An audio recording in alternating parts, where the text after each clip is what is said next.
ही ऐतिहासिक बहुत है, इसीलिए इसको हमने सर्वप्रथम शिव मंदिर का इसका हाँ बड़े राम राम राम राम जी, कैसे लगा है? कैसे और सब बढ़िया बताइए। बस खाना है जो आपका बहुत अच्छा मंदिर से बस ये उन्हीं श्रद्धालुओं के कारण बना है जो हमारे भगवान शिव के जैसे कि हम आपसे पहले इतना नहीं था, लेकिन अभी शायद नया बना है। नया बना है। महादेव की ऐसी कृपा है जिससे मेरा मन तो हो रहा था बड़ा विचलित ये सुनने के लिए कि मेरी मुलाकात आपसे कब होगी। सही बात तो ये। अरे वाह, सुंदर है, बहुत बढ़िया आपने। मैं आपसे इतनी मुलाकात करना चाहता था कि जब से मैंने यहाँ के बारे में सुना या जब से मैं एक बार आपसे मिला तो मुझे ये लगा कि पंडित जी से तो दोबारा मिलना है कि अब उनसे पूछा जाए कि कब मैं मिलूं, लेकिन मुझे ये समझ नहीं आ रहा कि महादेव मुझे कैसे मिलवाएंगे पंडित जी से, क्योंकि मुझे ये जानने में बहुत दिलचस्पी थी और मेरे दर्शकों को भी मैं दिखाना चाहता हूँ कि ये महादेव का जो मंदिर है सर्वप्रथम इंद्रापुरम का मंदिर, और वो भी जिस जगह हम रह रहे हैं, जिस जिले में हम रह रहे हैं, मटनपुर में ऐसा ऐतिहासिक मंदिर जो कि कईयों वर्ष पुराना है, जो हम यहाँ पे रहते हुए नहीं देख पाए और जो मुझे पता चला मेरे से बिल्कुल रुका नहीं जा रहा। मेरे से ये रुकना मतलब ये मान लो कि एक अलग ही तरीके की जो वाइब्स होती है ना वो मेरे अंदर चलती आ रही है कि मैं कैसे कहना चाहूँ और कैसे इस चीज को प्रस्तुत करूँ। बहुत सुंदर। तो आज आपसे मेरी ये छोटी सी रिक्वेस्ट है कि आज मैं आपसे पूरा इतिहास जानने के लिए, मेरे पास तो टाइम है और मुझे नहीं पता कि आपके पास थोड़ा बहुत मेरे लिए समय है कि नहीं, चलो जितना समय है उतना ही में आप मुझे बताएं। और मेरी रिक्वेस्ट है कि आप अच्छे से मुझे थोड़ा सा एक्सप्लेन करें जिससे मैं भी ये एक्सप्लोर कर सकूं। ये मंदिर बहुत विशाल है और आए यानी कि हमारे दर्शक एक ऐतिहासिक मंदिर के दर्शन करें, जो मैं ये जानना चाहता हूँ कि यहाँ से बहुत असीम कृपा भी मैंने सुनी है कि भक्तों की होती है, तो आज ये विशाल शिवलिंग के हमें बहुत बार दर्शन कराएंगे। अब मुझे ये बताएं कि ये कैसे मैं कर सकता हूँ और कैसे ये दर्शन वो कैसे मेरी मनोकामना महादेव पूरी करेंगे, आप करो जो करना। बताया जाता है कि शिव को प्राप्त करने के लिए मन को शांति लगाओ और वही आप शांत करके आए आज। माया को बड़ा आज मन को इतना विश्वास आप लेके आए कि आज लोग जो भगवान की कुछ भी शिव की कोई भी जानकारी है आपको प्राप्त हो जाए। यही है कि मैं ऐसे नहीं मंदिर में जाऊँ, लेकिन जब मुझे पता चला कि मेरे आस-पास में एक मंदिर स्थित है, उसी चीज को उसी के दर्शन मैंने करे अच्छे से, तो अब वो मतलब ये कहते हैं ना कि जो चीज हमें पास में होती है वो चीज हमारे मतलब हाथ में नहीं होती, यानी कि हम वहाँ तक नहीं पहुँच पाते, वो हमारे पास होती है लेकिन हम वहाँ जा नहीं पाते। तो वहाँ से और लोग शायद आगे चुके हों दर्शन करने, लेकिन हम लोग पास में रह के दर्शन नहीं कर पाए। चलो आप चिंता नहीं करिए। आप इस मंदिर का इतिहास बहुत सुंदर बताया जाता है कि नर्मदेश्वर शिवलिंग है, नर्मदा नदी से निकली हुई शिवलिंग नर्मदेश्वर। अच्छा, नर्मदेश्वर महादेव। ये शिवलिंग बड़े प्राचीन है। यथार्थ इनके जीवन में जो जैसे किसी के कष्ट है जीवन में, किसी के जीवन में सुख और समृद्धि होने के बाद भी मन की शांति नहीं है, वे अनेकों व्यवधान में पड़े हुए हैं, वेद को चिंतन करके अनेकों बीमारियों के संकट में पहुंच गए, उससे दूर करने के लिए जो इसका जल पीता है नर्मदा नदी का, हाँ नर्मदा नदी से बिल्कुल पिंडी है कि नर्मदा नदी से जुड़ी हुई है, और जो व्यक्ति उसके ऊपर जल में पिंडी डाल करके सब जल पीते हैं यदि उसको प्राप्त करते हैं मुफ्त में, अवश्य उसकी मनोकामना पूर्ण होती है और स्वस्थ हो जाता है। इसका ये आगे के बताया जाता है, इसका इतिहास बहुत सुंदर है। बताया जाता है ये मगनपुर गांव में श्री अब तो इंद्रापुरम निवास हो गया इसका नाम, परंतु जो पत्नी बताया जाता है 100 साल पहले बताया जाता है इसका इतिहास कि श्री मगनपुर गांव का नाम था, ये पड़ता है गाजियाबाद के अंदर। यहाँ अनेकों खेत होते थे, जहाँ हिंडा नदी के नजदीक के मंदिर का निर्माण हुआ था।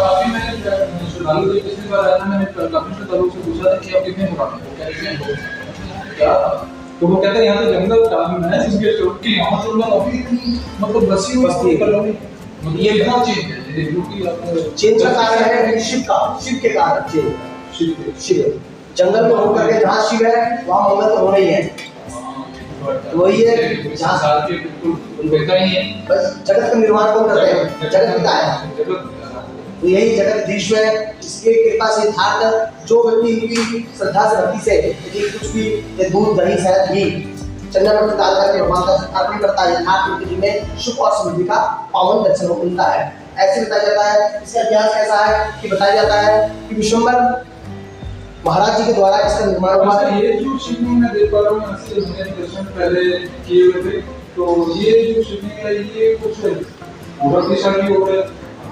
ये मुझे लग रहा है बिल्कुल अपोजिट उत्तर दिशा की, तो ऐसा ही मतलब क्या इसका मुझे नहीं समझ। देखो ये आपने अभी स्थापित किए, ये बताया जाता है 10 साल पहले ये दर्शा वैसे बताया जाता है। शिव पुराण में आपने बताया जाता है, आपने भी ध्यान होगा शिव पुराण में भी कहा गया है कि जो शिवलिंग है वो उत्तर दिशा की ओर होता है। हाँ, बहुत सुंदर आपने पसंद किया कि शिव पुराण में हाँ बताया गया है कि शिव का जो वास रहता है उत्तर की दिशा, जहाँ से हिमालय उत्तर में हिमालय है, ऐसे पूर्व से बोले जाते हैं सूर्य भगवान, ऐसी जो इनकी दिशा है उत्तर की दिशा है। परंतु जो हमारे श्री विशंबर महाराज जी के द्वारा ये जो हाथों से निर्माण हुआ है, इसका तो मूल है और हाथों से बनाए गए। हाँ, हाथों से। देखो ये कम से कम बताया जाता है, ये कम से कम 100 वर्ष की अनुसरण कर चुके हैं। बहुत ही ऐतिहासिक, बहुत इसीलिए इसको हमने सर्वप्रथम शहर मंदिर का इसका हाँ बताया जाता है। इंदिरा गांधी के जमाने में, इंदिरा गांधी जब दिल्ली आई थी तो इसके बारे में बताया, इसके बारे में इतिहास है। उनके द्वारा ही मंदिर का निर्माण का द्वारा इनका चिंतन किया गया था शिव के। और बताया जाता है विश्वनाथ जी महादेव की मतलब पूरी कृपा है। जो भी देखा जाए कहाँ पहले का शिवलिंग बनना, आज का ये विशाल मंदिर है, बहुत ऐतिहासिक है। विशंबर जी महाराज जी के द्वारा इसका निर्माण हुआ है। ये इनके जो दिशा है और इसकी दिशा में बहुत अंतर है। जो आपके नर्मदेश्वर शिवलिंग है, इनकी दिशा जो उत्तर दिशा है। जो अपने श्री विशंबर जी महाराज जी द्वारा निर्मित जो शिवलिंग है उसका जो दिशा है पूर्व दिशा है, क्योंकि बताया जाता है कि जो विशंबर जी महाराज जी हमारे हैं उनके जीवन में विवाह नहीं हुआ था।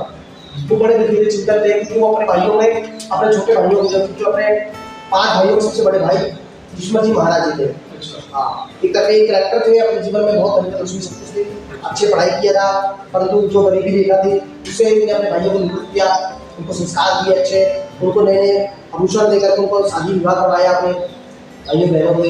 और परंतु ये समय के साथ पहले मतलब ये पूजा की गई थी विशंबर जी महाराज जी के द्वारा। विशंबर जी महाराज जी के द्वारा उन्हें अपने जीवन में इतना लीन हो गए, व्यस्त हो गए, हाँ अपने जीवन में इतना व्यस्त हो गए कि उन्होंने अपना विवाह करना सोचा चिंतन नहीं किया विवाह के लिए।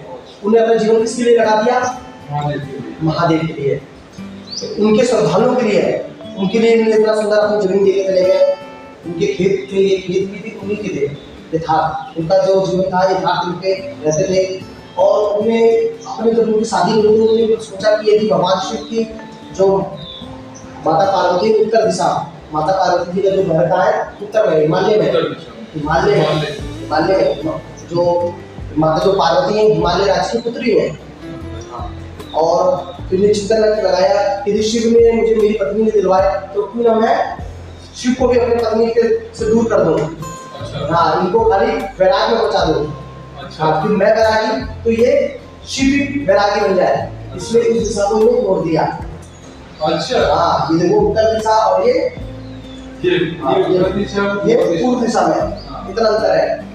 मैंने सोचा कि मेरी शादी चिंतन में लगेगा महाराज जी का समय, मैं उनका देखो समाधि ले लिया अपने समय में।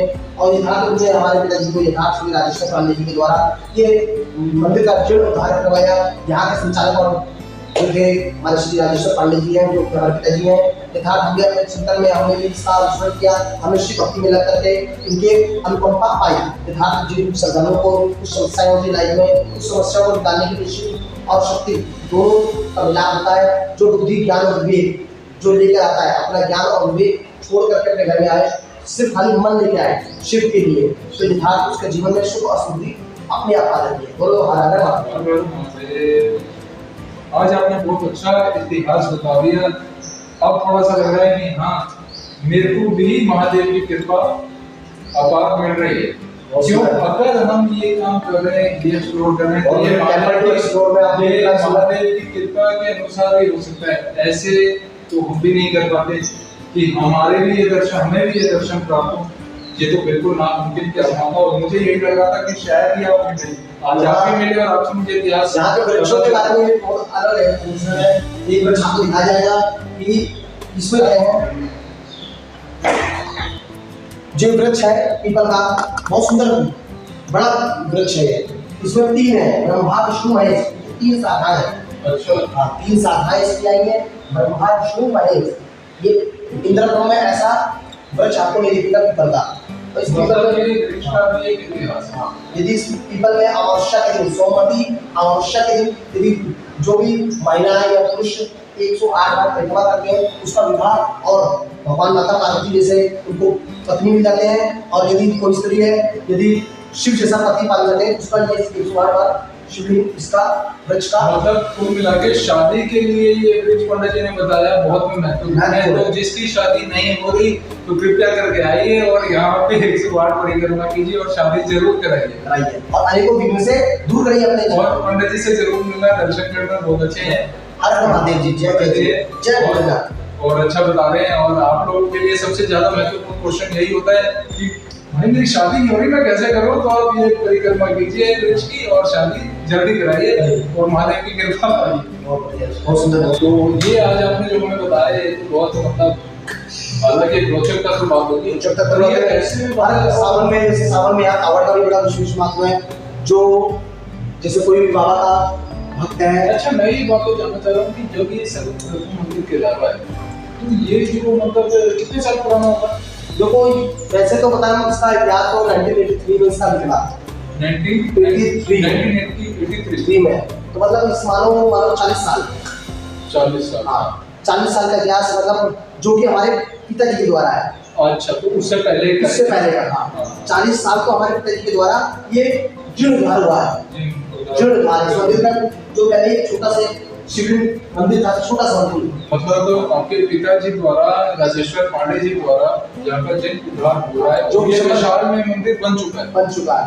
और उससे पहले उससे पहले जो शंकर जी महाराज थे यहाँ ये खेती करते थे। अच्छा। हाँ, यहाँ वृक्ष लगाए थे, कुआं थे। तो ये भी एक रहस्य में से कम नहीं। आप आइए, ऐसे और दिखा सकते हैं आपको कि आपने यहाँ हर सावन में यहाँ कावड़ का भी बड़ा महत्व है। अच्छा अच्छा। हाँ, अच्छा, ये मतलब ये सावन में जितने भी श्रद्धालु आते हैं, कई लाख लोग आते हैं यहाँ मंदिर में, कई लाख है। श्री कावड़ का जल चढ़ाते हैं। श्री कोई व्यक्ति बद्रीनाथ से लाता है, कोई केदारनाथ से, कोई मतलब रामेश्वरम से जल लेकर के शिवलिंग में जल चढ़ाता है। इस बड़ा शिवलिंग का बड़ा महत्व है।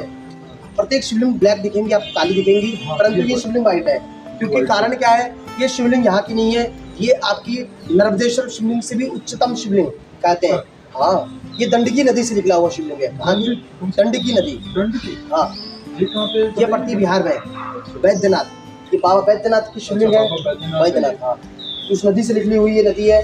उस शिवलिंग का ये बड़ा महत्व है। इस शिवलिंग को जो व्यक्ति स्पर्श कर लेता है, उसके जीवन के यथार्थ रोग नाश हो जाते हैं। चर्म रोग, जैसे किसी को चर्म रोग है, किसी को हाथों में खुजली में चली है, यथार्थ उसके लिए भी मतलब अनेकों बीमारियों को, समस्या को दूर करता है। ये इतिहास को हमने बहुत जान लिया। अब मुझे आप ये बताइए कि ये प्राचीन शिवलिंग के दर्शन भी हमने कर लिए, लेकिन ये क्या चीज है जो यहाँ पे स्थित है? ये अन्नपूर्णा देवी का मंदिर है। अच्छा, अन्नपूर्णा माता की इंदिरापुर में प्रत्येक मंदिर में आप कहीं भी चले जाइए, वहाँ अन्नपूर्णा देवी की कोई भी मूर्ति नहीं मिलेगी आपको, परंतु एक यही शिवलिंग है। इसके नजदीक ही आपको अन्नपूर्णा देवी का, श्री माँ अन्नपूर्णा देवी का वास भी मिलेंगे। अन्नपूर्णा देवी की जो स्थित है, इनके द्वारा 24 घंटा श्री गौरीशंकर मंदिर में 24 घंटा। अच्छा। हाँ, 24 घंटा गौरीशंकर मंदिर में शक्तिगण 4 इंदिरापुर में प्रत्येक कोई भी श्रद्धालु आ जाए उसको भंडारा निःशुल्क मिलता है। अच्छा, भंडारा यहाँ पे मिलता है। माता की इतनी कृपा है। और अनेकों भंडारे होते हैं, कई लाख लोग आते हैं, परंतु भंडारे का कभी भी वो कहते हैं भोग में कभी भी खत्म नहीं हुआ हमारा। उधर इतनी विशाल कृपा है मंदिर में स्थित है। यहाँ पे मतलब यहाँ पे जो वाइब्स आती है वो यहाँ आती है कि जैसे संत कोई यहाँ पे जो एक आराधना चली ही जाती है, चल जाएगी। ऐसी यहाँ पे मुझे यहाँ पे नीचे आने से ना जैसे हाँ। नर्मदेश्वर के महादेव के दर्शन के लिए बहुत अच्छा लगा, लेकिन जब यहाँ पे भी मैं नीचे आया तो मुझे एक ऐसी अंदर से वाइब्स आ रही थी कि जैसे यहाँ पे बहुत तपस्वी शिवलिंग और ये बहुत पुराना तो है ही, तो यहाँ पे शिवलिंग का ऐसे आया कि यहाँ पे बैठ के आराधना कर रहे हैं। स्पर्श से जब वो बताते हैं शिवलिंग को स्पर्श है, ये यही शिवलिंग है, इसको और प्रत्येक इंद्र में आप कहीं भी मंदिर में चले जाओ, कोई भी मंदिर में चले जाओ और इसको छूने से और उन मूर्तियों को छूने से बस ये भी होता है, स्पर्श से पावना सा अघोर पाप का उद्धार है। बेल पत्रम शुभम, इसमें यदि कोई भी भक्त यदि श्रद्धालु एक बेल पत्र भी चढ़वा दे, एक बेल पत्र यदि रोज चढ़ाए क्या मंदिर अवश्य उसकी मनोकामनाएं पूर्ण होंगी। हाँ, मतलब बेलपत्र एक बेल पत्र आप त्रिफलम त्रिगुणाकारम त्रिनेत्रम चाव्यायुधम और त्रिजनम पाप संहारम बेलपत्रम शिवाय इस मंदिर की यही महत्व है। यहाँ एक बेलपत्र चढ़ाने से भी 50 बेलपत्र का पेड़ भी है, यदि कोई भक्त वहां से बोल करके यदि इसमें चढ़ाता है अवश्य उसकी मनोकामना क्या दिन के अंदर होगी। चलो महादेव की बहुत कृपा है, यहाँ आपने बता दिया कि भंडारे भी बहुत जल्दी और कभी भी भंडारेगा कभी भी खत्म नहीं हुआ, कभी मतलब इसका एक बार थोड़ा सा दीजिएगा कि हम भी एक भंडारे में कभी हिस्सा है। कभी भी आप आइए, कोई भी श्रद्धालु आ सकता है 24 घंटा, उसको निःशुल्क भोग प्रसाद भगवान शिव का मिलेगा। महादेव बहुत अच्छा लगा आज ये इतिहास जान के, और आप लोग भी आ सकते हैं। और अगर पंडित जी से किसी को कांटेक्ट करना है तो पंडित जी का नंबर डिस्क्रिप्शन बॉक्स में भी मिल रहा है और आपको वीडियो के नीचे भी मिल जाएगा। तो जैसे कि पंडित जी ने बताया कि यहाँ पे भंडारे का बहुत एक चलता रहता है, 24 घंटे यहाँ पे निरंतर जो भंडारे हैं वो चलते रहते हैं, और कभी त्योहार हुआ दिन त्योहार हुआ तो फिर है ही। तो आप लोग भी अगर इसमें भाग लेना चाहे तो ले सकते हैं, पंडित जी द्वारा बात करके संपर्क सूत्र